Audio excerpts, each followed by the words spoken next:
This is the Mobula 8 Freestyle HD, and what's cool about this is it has a new AIO 15 all-in-one flight controller from HD0 with 15 amp MOSFETs on it.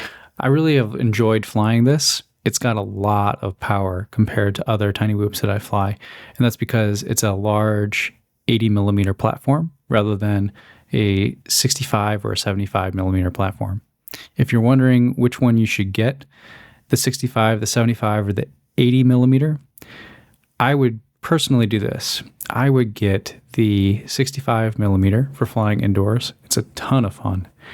And I would get this 85 millimeter for flying outdoors because it is bananas how much power to weight ratio this has versus the 75 millimeter version. And the 75 millimeter version is already bananas compared to the 65 millimeter version.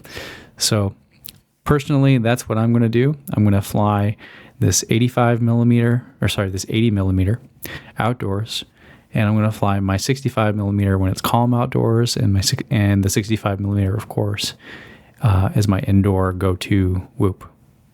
So let's talk about the specs on this. It's got, of course, the AIO 15 that I mentioned. It also has the RunCam Lux camera, which is awesome because you can configure it for very low light. I'll put a video in the description that you can check out how to do that. And it has switchable 4:3 and 16:9 camera aspect ratios, which is really nice. So this is definitely the camera that you want. It's got an 80 millimeter wheelbase and 45 millimeter props. Versus like a 30 millimeter prop, I think, on a 65, and I want to say maybe 35 or 40 millimeter prop on a 75. I could do some measurements and put it on screen. It weighs a little less than 33.5 grams, so it's definitely a little heavier.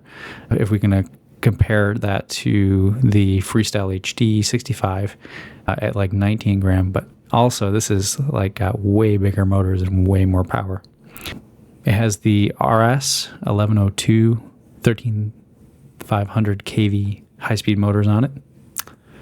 And it's recommended to run this with a 2S 550 battery. I've personally been running it mostly with this 2S 450 battery. And the flight times I get are really good. I'll have to look at my DVR and put it on screen here. But I think I was getting around 5 minutes of flying with the 450. So, you go to a larger battery, you get more runtime. So you can check some of the details in my other video, but basically some of the cool things about the AIO 15 that's built into this is rather than a USB port that takes up a lot of space and weight, there's this white JST plastic plug. And what we do is adapt that to a USB-C adapter right here, which is the same USB-C adapter that you'd find from Beta FPV products, in case you want to use either one. So some other things that are in the box, you've got a spare canopy, which is always nice to see.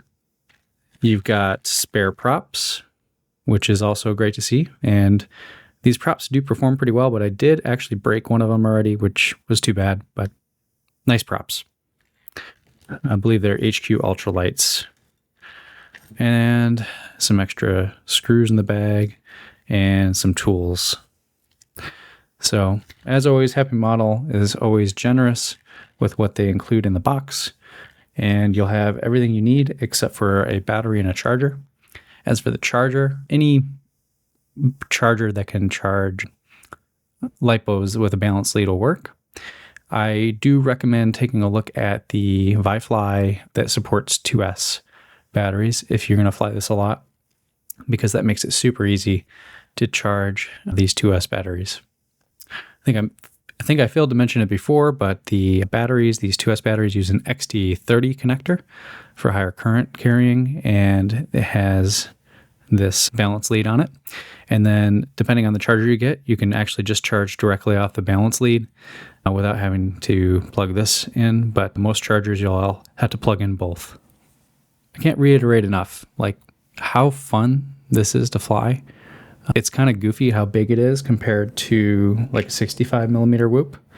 Let me find one here for scale. So here is a 65 millimeter whoop for scale next to the 85. If I put them side by side, you can see just how much bigger this is. So if I put this up in the corner, I would say it's about 1.5 times bigger. Pretty funny. Not something that I would recommend flying indoors, but you certainly can if it's like a warehouse or something. I think what's really cool about this is it gave me similar vibes to kind of flying a tiny trainer with a 3-inch propeller. So this is the tiny trainer with a 3-inch propeller, and then here's the 85 millimeter. You can see how they compare in size. But what's nice about this is, I mean, it's more cost effective for one, but it also protects people from the propellers because it has the prop guards.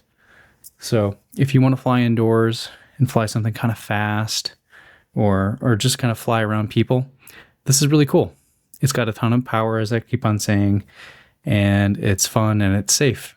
So this is definitely one that I wouldn't have thought of getting before, but I think it's a great thing to have if you're looking for a fast drone that's bigger and faster than like a 65 millimeter whoop, but it's still safe because it has the prop guards. So speaking of price, I believe this is going to be $210, which is a very good price, very close to the price of the 65 millimeter version. So again, it just kind of comes down to what you're looking for. If you're looking for something to fly indoors, I recommend the 65. And if you want to fly outdoors and have a lot of speed and power to weight, this is going to be the one to get. So with that, have a great day.